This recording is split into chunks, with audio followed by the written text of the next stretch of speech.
ಎಲ್ಲ ಮಾಧ್ಯಮ ಮಿತ್ರರಿಗೂ ನಮಸ್ಕಾರ. ಹಾಗೂ ಯಾರೆಲ್ಲ ನನಗೆ ಕಂಟಿನ್ಯೂಗೆ ಸಪೋರ್ಟ್ ಮಾಡ್ಕೊ ಬಂದಿದ್ದೀರಾ ಎಲ್ಲರಿಗೂ ಧನ್ಯವಾದ ತಿಳಿಸ್ತೇನೆ. ಹಾಗೂ ಇನ್ನು ನನ್ನ ಚಾನಲ್ಗೆ ಯಾರು ಸಬ್ಸ್ಕ್ರೈಬ್ ಮಾಡಲಿಲ್ಲ ಸಬ್ಸ್ಕ್ರೈಬ್ ಮಾಡಿ ಸಪೋರ್ಟ್ ಮಾಡಿ ಅಂತ ಕೇಳ್ಕೊಳ್ತಿದ್ದೇನೆ. ಇವತ್ತಿನ ನನ್ನ ವಿಡಿಯೋದಲ್ಲಿ ಮಲ್ಲಿಗೆ ಹೂ ಜಾಸ್ತಿ ಆಗತ್ತಾ ಕಡಿಮೆ ಆಗತ್ತಾ, ಮಳೆಗಾಲದಲ್ಲಿ ನಮಗೆ ಎಷ್ಟು ಇನ್ಕಮ್ ಇರುತ್ತೆ ಅಂತ ನಾನು ನಿಮಗೆ ತಿಳಿಸ್ತೇನೆ. ಯಾಕಂತ ಹೇಳಿದರೆ ಎಲ್ಲರಿಗೂ ಇರೋದು ಮೇನ್ ಕ್ವಶನ್ ಅದೇ. ಯಾಕಂತ ಹೇಳಿದರೆ ಎಲ್ಲರೂ ಕಮೆಂಟ್ ಮಾಡ್ತಾ ಇರೋದೇ ಹೂ ಜಾಸ್ತಿ ಆಗಲಿಕ್ಕೆ ಏನು ಮಾಡಬೇಕು, ಹೂ ಜಾಸ್ತಿ ಆಗಲಿಕ್ಕೆ ಏನು ಮಾಡಬೇಕು ಅಂತೇಳಿ. ಖಂಡಿತವಾಗಿ ಹೂ ಸಿಗೋದಿಲ್ಲ. ನಾವು ಎಷ್ಟೇ ಗೊಬ್ಬರ ಹಾಕಿದರೂ ಕೂಡ ಮಳೆಗಾಲದಲ್ಲಿ ಹೂ ಸಿಗೋದಿಲ್ಲ. ಇವಾಗ ನಿಮಗೆ ಸಿಗ್ಬೋದೇನೋ, ಯಾಕಂದರೆ ಸ್ವಲ್ಪ ಮಳೆ ಕಡಿಮೆ ಉಂಟಲ್ಲ, ಹಾಗೆ ಸಿಗ್ಬೋದೇನೋ. ಇಲ್ಲ ಅಂದರೆ ಮಳೆಗಾಲದಲ್ಲಿ ಹೂ ಸಿಗೋದಿಲ್ಲ. ಇನ್ನೊಂದು ನಿಮಗೆ ಏನು ಹೇಳೋದಂತ ಹೇಳಿದರೆ, ನಾವು ಗಿಡವನ್ನು ನೆಡುವಾಗ ಗಿಡವನ್ನು ನೋಡಿ ನೆಡಬೇಕಾಯ್ತಾ. ನನ್ನ ಮಲ್ಲಿಗೆ ಗಿಡ ನಿಮಗೆ ಕಾಣಿಸ್ತದೆ ಇಲ್ಲ ಗೊತ್ತಿಲ್ಲ. ನನ್ನ ಮಲ್ಲಿಗೆ ಗಿಡದಲ್ಲಿ ಒಂದು 50% ಒಂದು ಇದಿದೆ, ಎಂತ ಮ್ಯಾಂಗ್ಳೂರು ಮಲ್ಲಿಗೆ ಇದೆ, 50% ಇದಿದೆ ಶಂಕರಪುರದ ಮಲ್ಲಿಗೆ ಇದೆ. ಶಂಕರಪುರದ ಮಲ್ಲಿಗೆ ತುಂಬ ಚಂದ ಚಿಗುರು ಬಂದು ಮೊಗ್ಗೆ ಬರುತ್ತೆ. ಮ್ಯಾಂಗ್ಳೂರು ಮಲ್ಲಿಗೆ ಅಷ್ಟು ಒಳ್ಳೆ ಮೊಗ್ಗೆ ಬರುವುದಿಲ್ಲ. ಯಾಕಂತ ಹೇಳಿದರೆ ಅದು ಬರ್ತದೆ, ಆದರೂ ಕೂಡ ಒಂದು ಹೂವಾಗಿ ಹೋಗಿ ಮತ್ತೆ ಚಿಗುರಿ ಬರಬೇಕು. ಶಂಕರಪುರದ ಮಲ್ಲಿಗೆ ಹಾಗಲ್ಲ, ಒಂದು ಮೊಗ್ಗೆ ಹೋಗುವಾಗಲೇ ಇನ್ನೊಂದು ಚಿಗುರು ಬರ್ತಾ ಇರ್ತದೆ. ಹಾಗೆ ಮಳೆಗಾಲದಲ್ಲಿ ಕೂಡ ಅದು ಬೇಗ ಸಾಯೋದು, ಅಂದರೆ ನೀರು ಸಿಕ್ಬಿಟ್ಟು ಸ್ವಲ್ಪ ನೀರು ತಾಗಿದರೆ ಸಹ ಬೇಗ ಹಾಳಾಗ್ತದೆ ಗಿಡ. ಹಾಗಾಗಿ ನನ್ನ ಮಲ್ಲಿಗೆ ಗಿಡದಲ್ಲಿ ನೋಡಿ ಎಷ್ಟು ಚಿಗುರು ಬಂದಿದೆ ಅಲ್ಲ. ಇದು ಒಂದು 15 ದಿನ ಮಳೆ ನೀರು ಬಿದ್ದದಕ್ಕೆ ಇಷ್ಟು ಎಲೆಗಳು ಹೋಗಿದೆ. ಇಷ್ಟು ಬೇಗ ಅದು ನಿಧಾನ ಮಳೆ ಬರ್ತಿತ್ತು, ಜೋರಾಗಿ ಬರಲಿಲ್ಲ. ಜೋರಾಗಿ ಮಳೆ ಬಂದಿದ್ದರೆ ಮೇ ಬಿ ಗಿಡನೇ ಇರ್ತಿರ್ಲಿಲ್ವೇನೋ. ಸಣ್ಣ ಸಣ್ಣ ಮಳೆಗೆ ಈ ಥರ ಆಗಿದೆ ಗಿಡ ನೋಡಿ. ಅದು ಪರವಾಗಿಲ್ಲ, ಇಮ್ಮಿಡಿಯೇಟ್ಲಿ ಚಿಗುರು ಬಂದಿದೆ ನೋಡಿ. ಎಲ್ಲ ಗೆಲ್ಲುಗಳಲ್ಲಿ ಚಿಗುರು ಬಂದಿದೆ, ಅದೊಂದು ಖುಷಿ ಆಗ್ತಾ ಉಂಟು. ಎಲ್ಲ ಎಲೆಗಳು ಹೋಗಿ ಎಲ್ಲ ಗೆಲ್ಲುಗಳಲ್ಲಿ ಚಿಗುರು ಬಂದಿದೆ. ಅದಿನ್ನೂ ಎಷ್ಟು ನನಗೆ ಹೂ ಸಿಗ್ತದೆ ಗೊತ್ತಿಲ್ಲ, ಆದರೆ ಚಿಗುರು ಮಾತ್ರ ಒಳ್ಳೆಯದು ಬಂದಿದೆ. ನಾವು ಗಿಡ ನೆಡುವಾಗ ನೋಡಿ ನೆಡಬೇಕಾಯ್ತಾ. ಒಳ್ಳೆ ತಳಿಯನ್ನು ನೋಡಿ ನೆಡಬೇಕು, ಅಂದರೆ ಹೂವು ಒಳ್ಳೆಯದಾಗಿ ಬರುತ್ತಲ್ಲ ಆ ಗಿಡವನ್ನು ನೆಡಬೇಕು. ಆವಾಗ ಮಾತ್ರ ನಮಗೆ ಇನ್ಕಮ್ ಜಾಸ್ತಿ ಬರುತ್ತೆ. ಅದು ಸೀಸನಲ್ಲಿ ಮಾತ್ರ. ನಾವು ಈಗ ವಿಂಟರ್ ಸೀಸನಲ್ಲಿ ನೋಡಿ, ವಿಂಟರ್ ಸೀಸನಲ್ಲಿ ಬಿಸಿಲಿರ್ತದೆ, ನಾವು ಹೊರಗಡೆ ಇಡ್ತೇವೆ, ನೀರು ಗೊಬ್ಬರ ಎಲ್ಲ ಆರಾಮಾಗಿ ಹಾಕ್ತೇವೆ, ಆದರೆ ಸಹ ನಮಗೆ ಹೂ ಸಿಗೋದಿಲ್ಲ. ನಮಗೆ ಸಿಗೋದು ಫೆಬ್ರವರಿ ಎಂಡ್ ಮಾರ್ಚಿಂದ ಮೇವರೆಗೂ ಒಳ್ಳೆ ಹೂ ಸಿಗುತ್ತೆ. ಅದರ ಮಿಡ್ಲಲ್ಲಿ ಆಗಲಿ, ರೈನಿ ಸೀಸನ್ ಆಗಲಿ, ವಿಂಟರ್ ಸೀಸನ್ ಆಗಲಿ ನಮಗೆ ಹೂ ಸಿಗೋದಿಲ್ಲ. ಅದಕ್ಕೋಸ್ಕರ ನಾನು ಹೇಳ್ತೇನೆ, ನಿಮಗೆ ಯಾವ ವಿಡಿಯೋ ಯಾವುದು ಬೇಕಾದ್ರೂ ನೋಡಿ ನೀವು, ಹೂ ಸಿಗಲಿಕ್ಕೆ ಇದು ಹಾಕ್ತೇವೆ ಅದು ಹಾಕ್ತೇವೆ ಅಂತ. ಖಂಡಿತವಾಗಿಯೂ ನಾವು ಎಷ್ಟೇ ಮಾಡಿದರೂ ಕೂಡ ಅದರಲ್ಲಿ ನಮಗೆ 50% ಲಾಭ ಕೂಡ ಸಿಗೋದಿಲ್ಲ. ಯಾಕಂತ ಹೇಳಿದರೆ ನಾನು ನೋಡಿ ಬಿಟ್ಟದ್ದು, ನಾನು ಕೆಮಿಕಲ್ ಯಾವುದು ಯೂಸ್ ಮಾಡಲಿಲ್ಲ.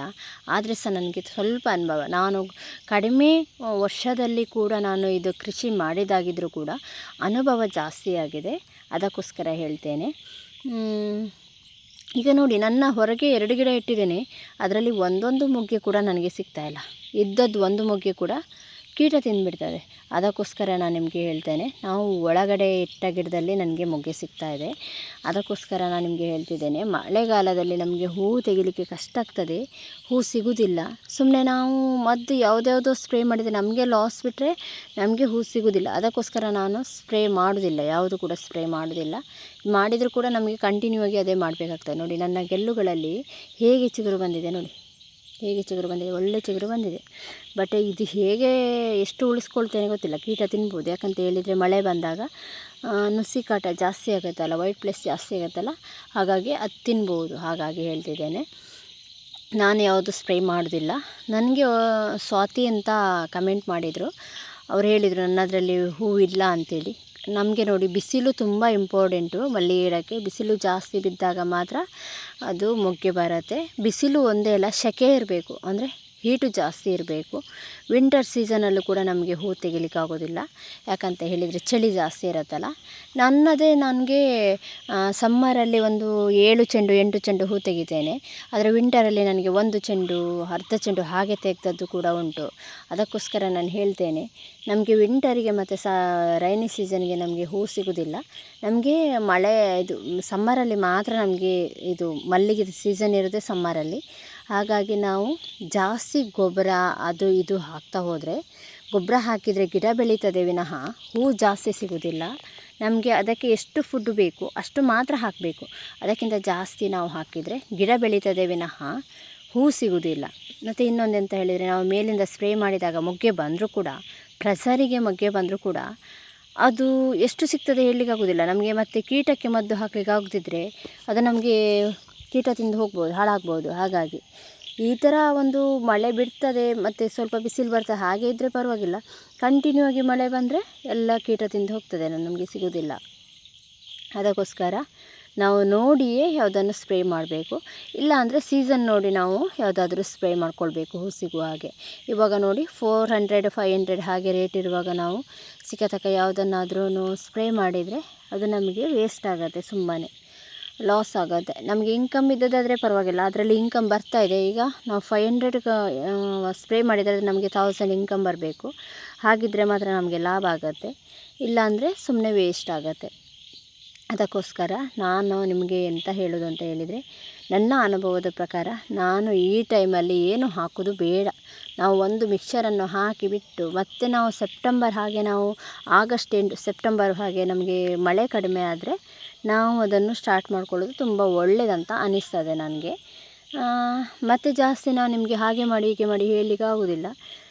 ನನ್ನ ಒಂದು ಅನುಭವದ ಪ್ರಕಾರ ನಾನು ಹೇಳಿದೆ. ನನ್ನ ಗಿಡ ನಾನು ಹೇಗೆ ನನ್ನ ಗಿಡಕ್ಕೆ ಟ್ರೀಟ್ ಮಾಡಿದೆ ಹಾಗೆ ನಾನು ಮಾಡ್ಬೋದು ಅಂತ ಹೇಳ್ಬೋದು, ಅಷ್ಟೇ ಬಿಟ್ಟರೆ ಬೇರೆ ನನಗೆ ಬೇರೆಯೊಬ್ಬರು ಹೇಳ್ತಾರೆ ಇದನ್ನು ಸ್ಪ್ರೇ ಮಾಡ್ಬೋದು ಅಂತೇಳಿ. ಬಟ್ ಬರ್ಬೋದು, ಇಲ್ಲ ಅಂತ ಅಲ್ಲ. ಕೆಮಿಕಲ್ ಮಾಡಿದಾಗ ಅದು ಪ್ರೆಸರಲ್ಲಿ ಬರ್ತದೆ, ಮೊಗ್ಗೆ ಬರ್ಬೋದು. ಬಟ್ ಅದನ್ನೇ ಕಂಟಿನ್ಯೂ ಆಗಿ ಮಾಡ್ಕೊಂಡು ಹೋಗಬೇಕಾಗತ್ತೆ. ಹಾಗಾಗಿ ನನ್ನ ಅನುಭವದ ಪ್ರಕಾರ ನಾನು ಯಾವುದನ್ನು ಮಾಡೋದಿಲ್ಲ, ನಾನು ಇಷ್ಟೇ ಮಾಡೋದು. ನಾನು ಹಿಂಡಿಯನ್ನು ಹಾಕಿದ್ದೆ ಮೊನ್ನೆ, ಅದು ಬಿಟ್ಟರೆ ಬೇರೆ ಯಾವುದು ಹಾಕಲಿಲ್ಲ. ಮದ್ದು ಕೂಡ ಹಾಕಲಿಲ್ಲ. ಅದರ ಮದ್ದಿನ ಜೊತೆಗೆ ಒಂದು ಮಿಕ್ಸ್ ಮಾಡಿದೆ ಅಂತ ಹೇಳಿದೆ, ಅದರಿಂದ ತುಂಬ ಒಳ್ಳೆಯದಾಗ್ತದೆ ಗಿಡಗಳಿಗೆ.